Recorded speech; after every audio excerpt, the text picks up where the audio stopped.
solar greenhouse. It is expensive, and it also involves an educational component. And there's other things that they're looking at. Now, there's a new funding, I was going to say group, a new source of funding from the provincial government called the Civil Society Fund. And there's a whole whack of money out there. And I think the purpose is to put people to work so we can start restarting our economy. So they have applied for that grant to work on, again, energy efficiency, perhaps greener things. The passive solar greenhouses, educational, to show people what we can grow here and how we can extend the growing season by using greenhouse materials. But that's not all they do. They do a lot of other things as well. Okay. And so this position, how is it funded for the municipal energy manager? Oh, it's funded through the MCCAC fund. Again, that's a provincial. I'm not sure if there's federal money in there. There may be, but I'm not sure. It's funded through them. And we got that grant. It gets complicated and I haven't got all my notes here. PACE is the other name that comes up, but I don't want to go into details because I will confuse myself and everybody else. But it is funded 80%, mostly through MCCAC and whatnot. So, and then town, county, and we pay the 20% between us for the energy manager. Okay, Boyle, town, and county. Okay. Yeah. All right. And that's a 1-year position. Okay. Maybe extended to 2 years, depending on how well everything goes. Awesome. Okay. Let's talk about the MAP program. Yes, I want to give major kudos to the Native Friendship Center. They've been talking about this since before Christmas. They also had funding, and I honestly right now I'm not sure where from, for a mat program. Now that is simply a place for homeless people to sleep. They get a mat and a blanket, hence the name MAT program. It's in Jim's, it's an old building, Jim's Oil Service, I believe it was called. And they've only got 5 spots, but that's a beginning. We had nothing before. So kudos to the Native Friendship Center for taking this ball and running with it. I'm very pleased with this. Yeah, definitely. And again, this is a temporary program. Yes, you go in and I believe it's 9 p.m. to 9 a.m. Mm-hmm. You can't stay there during the day. There's a lot of rules and regulations to ensure that people that are going in there are safe and their belongings are also safe. Right. So, no, it's a great program. Unfortunately, it is temporary, so it is still going to be an issue in this area, trying to find something permanent. I believe that funding came due to COVID, which isn't going to last forever, you know, COVID-wise, but it will impact that. So, okay, let's move on to Amber Valley. There's a lot going on with Amber Valley. Yeah, well, let's start before Christmas. They had a year ago, well, it's not quite a year ago, received a federal government plaque from Historical Sites and Monuments, recognizing the importance of the Black communities in Alberta and Saskatchewan. And for those of you who don't know, these people came up mostly from Oklahoma in the early part of the last century, when that area became an American state and the segregation Jim Crow laws came in. So they came up here and were directed effectively what the government thought at the time was the middle of nowhere, Amber Valley, because at that time we were as racist as anybody else. Mm-hmm. And they thrived, they grew and thrived. And I remember people from a very warm climate moving up to an Alberta winter with nothing effectively. Mm-hmm. And at one time I know Kenny Edwards, who was one of the children of the original settlers, and he just recently died at over 100. Wow. school bus. He said he drove 40 black kids into town. Wow. So it was a thriving community, and Amber Valley got the plaque, I think, probably because they were the largest community and the one that still has some people from the original families. So they got the plaque. The plaque was ill considered, and the replacement was ill considered by the federal government, mostly because they weren't here. So it was a plaque that you stand and look down at as you're walking along a sidewalk. So they put it on Highway 55 East. Right. Snowstorm, the snowplow didn't see it, took it out. Mhm. They found it, and it was relatively undamaged. So just before Christmas, there was a ceremony to put the plaque at the Amber Valley Community Hall on behalf of the federal government, and the people in Alberta who work for the federal government worked very hard to get this done in a very quick time. Very, yeah. 2 weeks ago, I believe you sent me an email showing me Canada Post now has a special stamp with a picture of Amber Valley, and then one of their envelopes. I'm not sure what you call those envelopes. Yeah. Doesn't matter. It's Yep. for collectors. It's for Yes. collectors. Yeah. And that's wonderful news. And Ida Edwards last night told us that CBC has been out there interviewing Gil Williams, who's the president of the association, and several other people. So there will at some point be a program during Black History Month on CBC for Amber Valley. So that's all great. The final one on this is that they also have applied for a grant from the Civil Society Fund, so that they can digitize all their historical documents, and then bigger plans to develop a historical walk and a campground to encourage visitors to come and stay, so they can do outreach and teaching more people about Black history in Alberta. That's fantastic. That's fantastic. I didn't know that. So breaking Yeah. news here first. It's all good. And there have been people, this is all done by volunteers, Yeah. you know, and they're doing just wonderful work out there. Yeah. So we need to mention in relation to the stamp, Myrna Bowen Wisdom, Yes. who grew up in this area. Her grandfather Willis Bowen, his house recently burnt down.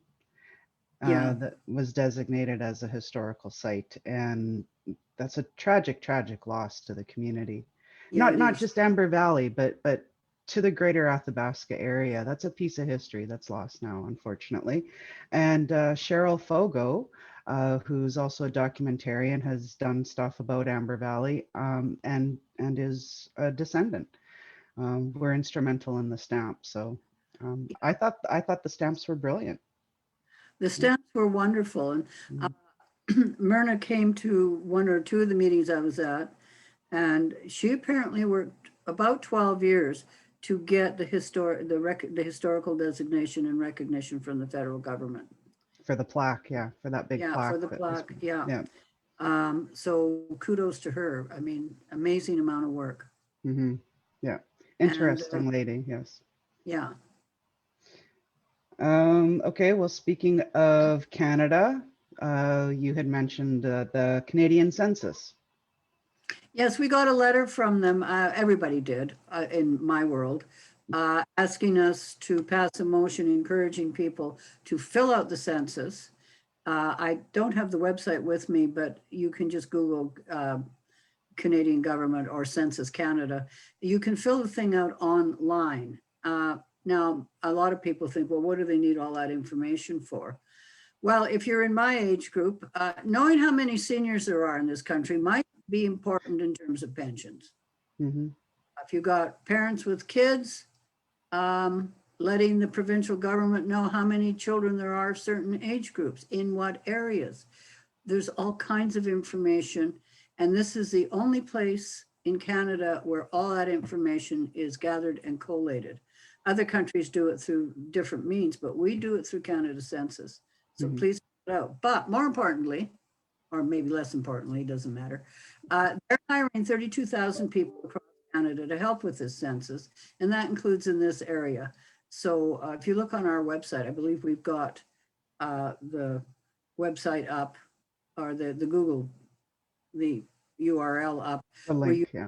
go and apply for a job. It's not obviously a permanent job, but I believe they pay relatively well, and it's kind of interesting. It's a federal position, so yeah, even temporary, it would have decent pay. Yeah. So yeah, so this is important because funding's tied to this, right? Hmm. Oh, yeah. Yeah. So it is important that people fill out that census. Government's not trying to keep track of you so they can come implant a chip. They already know where you are.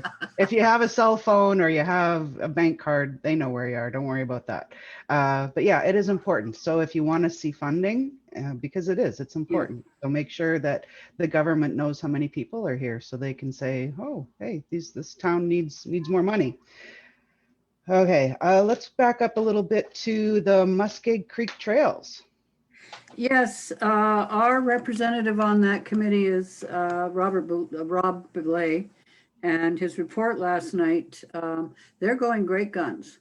They have got all kinds of plans. They're going towards a society status so they can fundraise. Um, so this group is coming together and getting themselves organized, and I think that this is a wonderful opportunity for people to take control of those trails.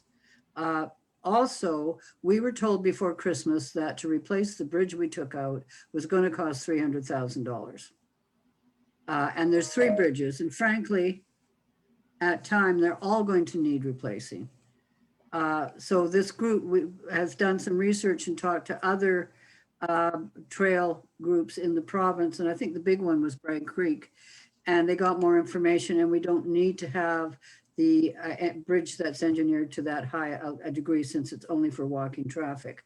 So a new bridge will be cheaper. We don't have the costs yet, but it'll be considerably cheaper than the 300,000 we thought.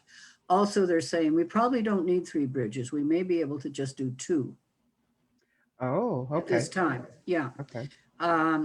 The other thing they're doing is they are, and this is a future project, looking at expanding the trail system. This would be after they're set up, after they're able to access money and all that sort of thing. So ambitious project, taken on by people who know what they're talking about. So this is all good news. Excellent. I Finally. think, yeah, exactly. I think one of the reasons it was going to cost so much is outside services was wanting to have it wide enough to be able to get through with a machine. We don't know if this bridge would be able to do that, or We don't know anything okay, yet, and it okay. wasn't outside services. Oh, It was that we were told the engineering standards to code would be that. The oh, biggest okay, thing was it had to be longer, and probably still does, because of the erosion of the banks. okay. And that area is very unstable. And we've had 2 events where that river has just whooshed down. I mean, it took out gabion baskets, which are big rocks wired together, that the province put in years ago to shore up the banks. They're gone. Mm. Yeah, they're not light. They're not light. People have No, seen those huge, they can be huge, filled with rocks. And yeah, that's yeah, yeah. no, it's so we did approach the government on that. We were told that no, it didn't qualify for disaster funding, and um, it wasn't, anyway, we are not getting any money for it. Okay. So basically the Muskeg Trail group is up and running. Um, Yes. I think you'd mentioned they're looking at getting society. Yeah, now that takes time. That's not Mhm. a simple, oh, fill out the form, send it off. You have to jump through a whole bunch of hoops, but once you're there and have society status, you can access funding that the municipalities cannot. Right. That's the important bit. We can access some funding, but they can access different pots of money that we can't. Right. So excellent. That's excellent news. Okay. Old Man Brewhouse, which is, I think, going to be a fantastic business in the downtown core. I think it's going to draw in some tourism. but there's something going on there. Yes, there has never been a sewer in the old home hardware building. And the reasons are many, but one of them is the slope of the land there. So we had an engineering study to look at what's the best way to put a sewer in there. And they came up with a plan. It would come from 50th down through the Heritage Societies. It's actually our parking lot across to there. But the problem is the grade is 1%. So here's the Almost hole. flat, yeah. There's 1%. Yeah. You see the old lady's hands. And there was some questions last night from councillors Belay and Pahalik about whether with a gravity feed, that was going to cause problems in the future. And after discussion with our water guy, Terry Kosinski, it was thought, let's go back and have a look. Maybe there's a different way to do this that might cause less problems in the future. Mhm. So we're hoping that on a quickie run, we can get the alternative and then make a comparison and ask administration to recommend which one is preferred. The current one is going to cost $84,000. So the debate is who pays for that. Okay. So because of that grade, that's why it was a pump out to begin with? Yeah, it's a total pump out. There's no access to the sewer there. There's access to water, but not sewer. Okay. There Okay. has been. Anyway, there's a whole bunch of considerations there. Mhm. Should the town be paying this? Should the town pay part of it? How can we fund this? What are the best solutions? So we're going to be working with the owners of the land, or rather the developers, I guess you'd say, the business people, Mhm. to see what kind of solution we can come up with. I did not get the sense that anybody on council was opposed to this project. Oh, no, it's a fantastic project. There's just stuff Yeah, happens. Yeah. the other thing I thought of is, if you have that brew house down there, Hmm. people accessing it would be more likely to access the local businesses in the building that's partly full now, rather than having to make an intentional stop to go there. You get that walk-in traffic. So that would benefit that area. It would give us another aspect of things to do down in downtown. And you're right, it will probably bring tourists in as well. So we're all crossing our fingers and hoping for the best on this, but we referred it to the future till we've got the sewer thing sorted out, and a solution to whose pocket's gonna be picked to pay for it. Okay. Fair enough. Fair enough. There are all kinds of things. Usually developers pay for this stuff, Mhm. but that's developments. This is an old building. Should, in the core of the downtown of a small community, should a business expect to have water and sewer? In this case, we're getting taxes. If this goes ahead, we'll be getting taxes. Yeah. And so forth. There's a whole bunch of arguments on that one. And we've got to be careful. Mhm. The town is not rich. True. Fair enough. Yeah. Okay. IDP. Okay, that is the Intermunicipal Development Plan. I can give you a whole slew of acronyms here, but this is an agreement that we currently have with the county for the area around the town about what kind of development goes where. And at the very basic level, step one is they don't put a hog barn near our residential. We don't put a smokestack, if we had one, near their farms. Mhm. But what you really want to look at is a coordinated plan of development. So the theory on our side was that if you're building a residential next to our residential, their side should have residential standards. Right. If it's industrial, then back. But can we work together on certain areas? Maybe we could look at sharing. Say we're all interested in the industrial areas. If it's on their side, but it's right next to the town, they'd be using town utilities. There's some negotiating to do. Maybe we could do a tax share. Maybe we could work cooperatively on the kind of development we want in these areas. And the old plan is out of date, and frankly, I don't think it was too big. Mhm. At It Okay. looked like an idea then, but we need a new one. So an IDP is something that is mandated by the government, right? Like you have to have one. Um, when we first did our first one, we didn't need to have it done. I'm not sure if that's an essential thing now for Okay. our community, but we want to do it anyway. Okay. It's good planning. It is. And I know from the county perspective, they have IDPs with the summer villages and Oh, then it would be mandated. Yes, yeah, yeah, obviously, yeah. yeah. Those poor guys, I feel sorry for them sometimes because they're surrounded by something like 14 communities if you include all the summer villages. So if you're doing IDPs and ICFs, that's the intermunicipal collab. Anyway, that's the top one. That we've already done that, but they had to do it with every single community. Mhm. And I bet it was a nightmare for them. So the IDPs, the same thing, that it's probably a bigger issue with us and the village of Boyle, since they completely surround us and we are major centers. So, Right. but it is a good thing, and we're starting this afternoon. Okay. There you go. All right. The election rules. Yes, the province has changed the local election rules. Now, our election is October 18th this coming year. Now, in the past, we had what was called nomination day, which was roughly 3 weeks to a month before. Everybody who wanted to run had to show up that day before a certain time with $100 in cash or a certified check or a money order. So the rules have been changed. You can now be nominated from January 1st up to, quote, nomination day.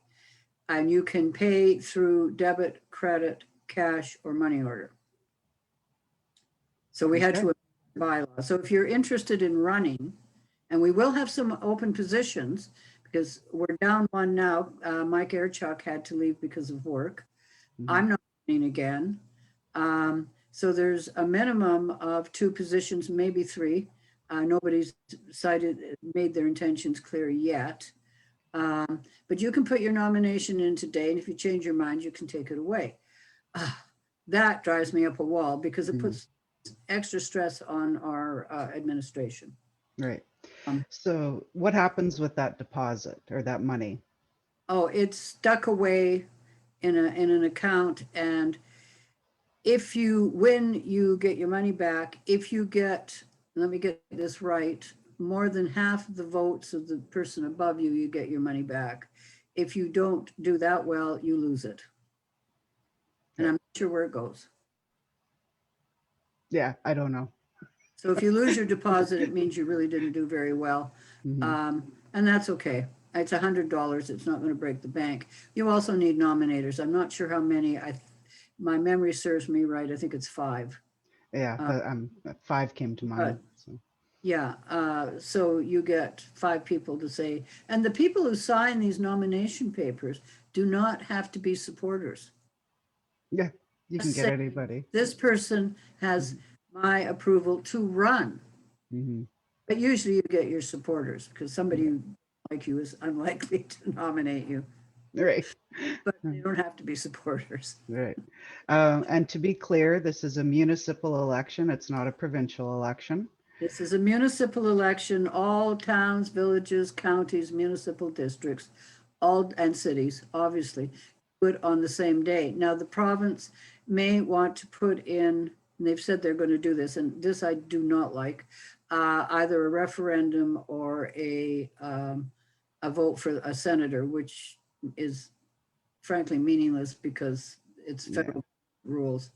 Mhm. Uh, I want to know who's administering those because I don't think our staff should be doing that. No, no, it's extra They work. are, I want money. And I agree. The rhetoric around that is nobody elects a senator. A senator gets chosen. It's not the province that chooses them. So honestly, it's a waste of money. Well, to, that's, you know, it's a provincial rules, but they want to do it on our election day. Now, we have enough Mhm. problems getting people to find exciting interest in local politics. I mean, I'm talking about sewers for Pete's sakes, not finding peace in the world.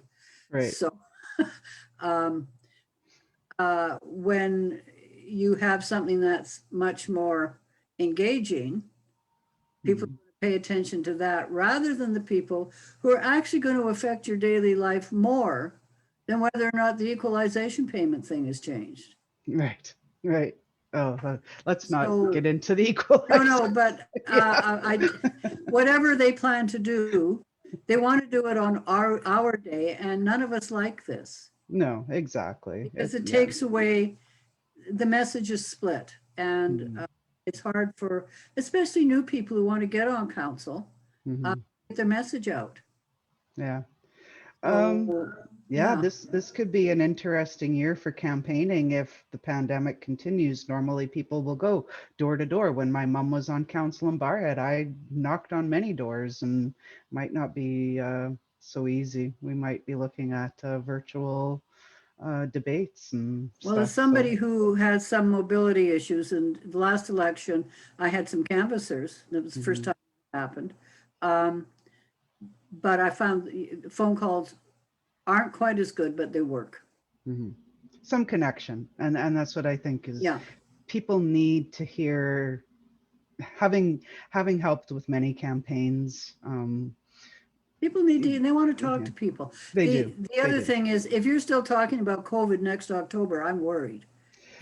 True, true. Let's Yes. hope we're through this by the summer or by the spring. Yeah. Start Fingers going crossed. down. Please wear your Yes. masks. Please sanitize. Please physically distance. Let's everybody get their vaccines. Yeah. Well, yeah, we need some in the province. Pfizer has Yes. to pony up, I guess.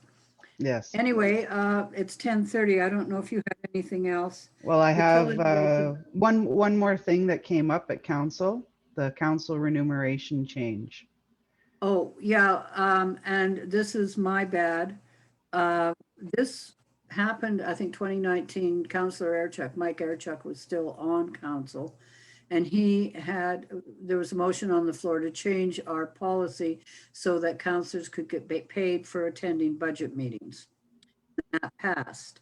That went right through my head. Anyway, it was brought up by Councillor Chernichen that this had passed. So now councillors will be paid to attend budget meetings. Okay. And I almost forgot one last thing was a letter that was CC'd to myself as well as CAO Rachel Ramey.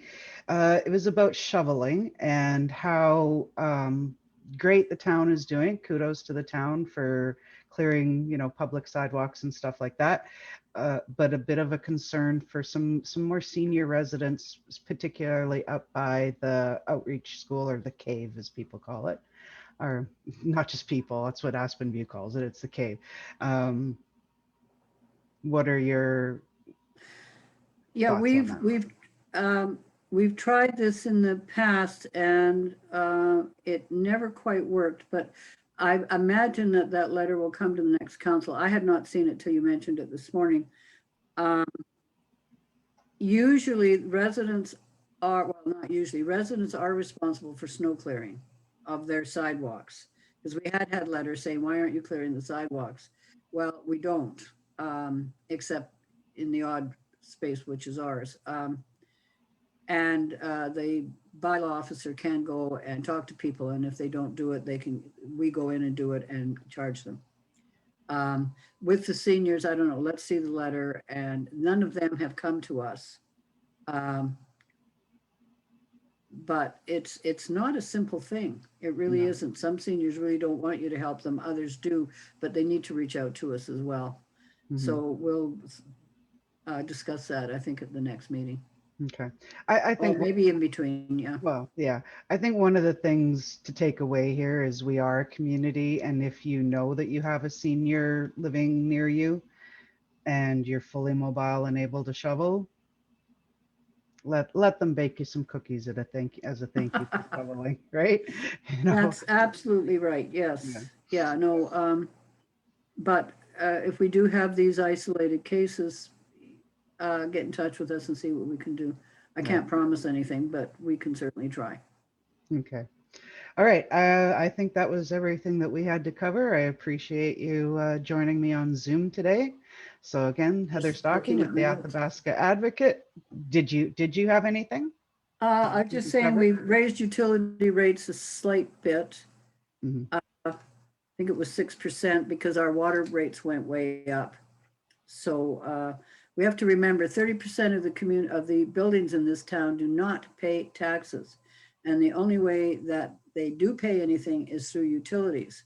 So if we suck it up through property taxes, you're actually going to pay more Okay. because then the churches, the schools, the university, the hospital, and everything else don't pay taxes. So this way it evens it out a little bit and everybody pays their fair share. Right. Okay. Yeah. So that was a cost from the what am I trying to say here? I From don't the know. Water Commission. From the Water Commission. It was a cost from Yeah, the Water Commission that. we buy water from the Water Right. Commission and then we sell it back to you Right. Right. and me. Okay. I pay it too. Yeah. Yeah. Well, I rent, so I'm sure it's built in there somewhere. Was there anything else? I don't think so.